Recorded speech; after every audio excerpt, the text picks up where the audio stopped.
So hello mga kulichap, isang magandang gabi po sa ating lahat. So ayan, meron na naman tayong package galing sa Lazada.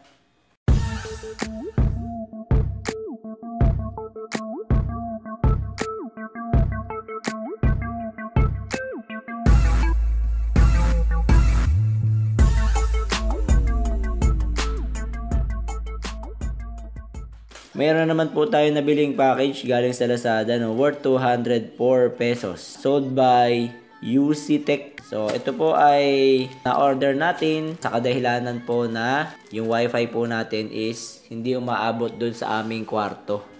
Pag nasa kwarto na po kami, hindi na po abot yung wifi signal namin. So dito sa baba, malakas kasi yun po yung aming wifi. Umaabot naman siya doon sa taas, kaya lang ang problema medyo mahina na yung signal. Hindi ko naman po siya maiangat, guys, kasi yung patungan niya, ayan, ayaw namin nung masyadong makalat kaya hindi namin siya maiangat naman para siguro tumaas-taas yung signal, Tapos wala rin naman kaming pagpapakuan or wala kaming pagsasabitan dyan sa gilid. Yes, gusto namin nakalagay lang dun sa alagayan niya. So, ito, bumili tayo ngayon ito at sana ay makatulong sa pagpapalakas ng ating signal. Tara, buksan natin guys. So, mura lang to guys. Alam nyo naman tayo, ang ating mga binibili ay talagang yung mga budget meal lang. Hindi tayo bumibili ng mahal. At sana, yun nga ay umabot nga itong ating nabili na, yan, wireless Wi-Fi repeater. Nayukot nga lang ang ating kahon. Nakalagay dito for laptop, Wi-Fi, PC, up to 300 Mbps. Wireless Wi-Fi repeater. Wala naman siyang ibang kailangan pa na instruction. So, ang pinili ko is puti. Ayan. Ganito siya. Yun. Ayan lang siya. And then, may in-check na manual. So, ayan. Meron tayong quick installation guide dito. So, pwede nating gamitin yung repeater natin as wireless signal extender. Pwede rin naman siya na from router to Wi-Fi extender, then yung Wi-Fi extender going to your PC as wired signal extender or access point. So, pwede rin naman siya na from router to Wi-Fi and then to your PC. So, tatlo yung kanyang pwedeng maging installation mode or working mode diagram niya. So, ayan, ang gagamitin ngayon dito natin is yung repeater mode. Kasi malayo nga yung router natin sa ating extender, hindi aabot yung ating data cable, yung pang letter A. So, tingnan natin, gawin natin yung instruction. Sundan lang natin, So, ang kailangan lang, isaksak muna natin tong ating Wi-Fi repeater. Isaksak na natin is kailangan tayong mag-connect sa repeater natin. So, tingnan natin kung makaka-connect tayo. Hanapin natin through Wi-Fi. Ayun, si repeater. Repeater, ayan. Kung makikita nyo, nakagit tayo sa repeater. So, lumabas siya. Kailangan natin siya i-connect. Ayan, connect tayo. Okay, pagka-connect is kailangan nating mag-login. 192.168.11.1. Okay, so pipiliin natin ngayon dito is yung repeater mode. Ayan. Next natin si repeater mode. And then, dahil nakatago po yung ating, hahanap ngayon tayo, select Wi-Fi signal to be amplified or manually add a network. So, ang gagawin natin is manual setup tayo dahil nakatago yung ating Wi-Fi signal. Yan. Manual setup, yung SSID natin. So, itatago ko muna guys. So, yan guys, after natin na manual setup siya, nag-manual setup lang tayo kasi nga naka-hide yung ating SSID. So, nilagay natin siya. And then, after that, atin siyang maghihintay tayo ng 30 seconds para sa connection ng ating Wi-Fi. And then, ayun, ang gagawin natin is ko-connect na tayo. Automatic naka-connect na tayo dun sa ating Wi-Fi doon na naka-extend dito. Try natin kung nag-extend nga siya. I-akit natin itong Wi-Fi extender. And then, pagdating dun sa taas, titingnan natin kung mawawalan ba siya ng signal. So, bubunutin ko muna itong Wi-Fi extender natin. Dinakit tayo dun sa taas. So, ito, dala-dala ko.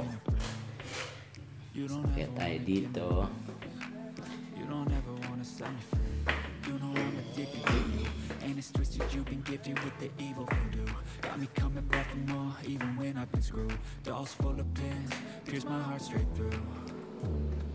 Got issues in my head, a So ayan guys, makikita nyo no, pagdating dito wala na siyang signal. Ayan, wala na signal yung ating wifi, hindi sapatos. So ang gagawin natin, ito ngayon, isasaksak natin to si wifi extender dito. Okay, titingnan natin kung magkaka-wifi na tayo. Ayan, so pagka-connect natin guys, makikita nyo, full bar.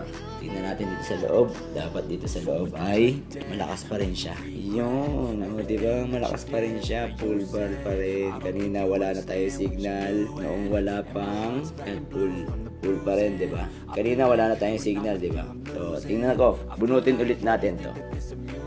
Para makita natin kung effective siya. O yan, binunot ko guys. Okay. Tingnan natin.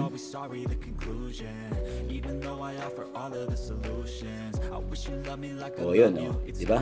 Wala na siyang signal guys. Wala na siyang signal. Hindi maabot kasi talaga yung wifi dito. Ngayon, ang gagawin natin, ibalik ulit natin to.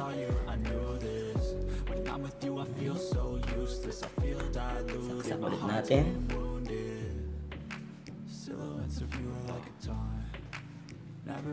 Tingnan natin yung wifi natin.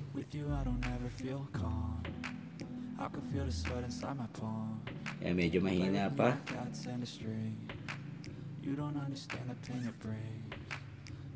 Yan, nawala. Tingnan natin kung magkaka-connect tayo. Yun. Okay, connected. Refresh lang tayo, no? Hanggat hindi pa po nakaka-connect yung ating wifi extender. Tapos makikita nyo ngayon, full ang ating signal. Set ko, kwarto po di sa into eh. Yan, oh, full na yung signal niya, no? Malakas na yung signal niya. Alright, so yun yung pangalan ng ating wifi. So effective na effective po yung ating wifi repeater, no? Vidus. Ilalagay na lang natin dyan, nakasaksak na lang siya dyan. Punta tayo sa baba. So dito kasi sa baba talagang malakas yung ating signal. So yun guys, napakadali lang i-setup, ano? Basahin nyo lang doon sa manual, oh. So kanina ang ginawa natin, again, para makakonect tayo, ang pinili natin is yung repeater mode. Ibig sabihin na repeater mode, i-extend lang niya yung signal ng ating pinaka wifi router. Kailangan lang natin ma-connect yung ating wifi extender sa ating wifi router. So para magawa yon, sasaksak muna natin si wifi extender natin and then hahanapin natin yung kanyang signal. So kukonect tayo sa kanya and then pag nakakonect na, itatype natin si 192.168.11.1. Then papasok tayo dito sa user login, magla-login lang tayo and then pipiliin natin si repeater mode. Kung gusto niyo naman na AP mode, no? Ibig sabihin ng AP mode, from the router, nakakonect siya ng wired. May available naman na siya na wire kung malapit lang kayo. And then to the extender. Tapos si extender naman yung magiging wifi signal ninyo. Papunta dun sa inyong mga gadget. Pwede din naman, meron siyang lagayan ng LAN cable. Ayan, may lagay siya ng LAN cable. Pwede siyang naka-repeater and then from the wifi extender, magla-LAN cable kayo papunta dun sa PC ninyo. Ayan, pwede din yun. Yun nga, pagka nakakonect na siya, halimbawa napili nyo yung repeater mode. Pagka repeater mode natin, ima-manual natin siya na lalabas yung kanyang mga wifi signal. Pipiliin natin yung wifi signal na ating i-extend. Pwede natin siyang i-manual, no? Meron siyang option na manual kasi nga yung akin ay naka-hide. So kailangan mong i-type yung SSID at saka yung password. So once connected, maghihintay lang kayo ng 30 seconds para ma-done yung installation. Ganun lang kadali guys. So kung mahina yung inyong wifi signal or halimbawa naman na sa bahay ninyo, malaki yung bahay ninyo or may mga barriers, ito yung kailangan natin para hindi tayo mahirapan doon sa mga signal ng ating wifi. At up to 300 Mbps. Sa halagang 204 pesos, ano? Pinakamura na to guys, ang mga nakita ko na wifi extender, no? Yung iba, siguro pagka talagang malakasan na yung kailangan ninyo, meron mga tigti 300, 400, 500 up to 1,000. Pero dahil nga dito lang naman kami sa bahay at gadget lang na cellphone ang kailangan namin, ayun, ito lang yung binili ko na wireless and wifi repeater. Alright, so sana po ay may nabagdan naman ako pakipakinabang sa araw na ito. At sa mga hindi pa po nakasubscribe, Subscribe lang tayo sa Kulit Shop. Ang shop na makulit pero ng physical shop. See you on my next videos. Bye-bye!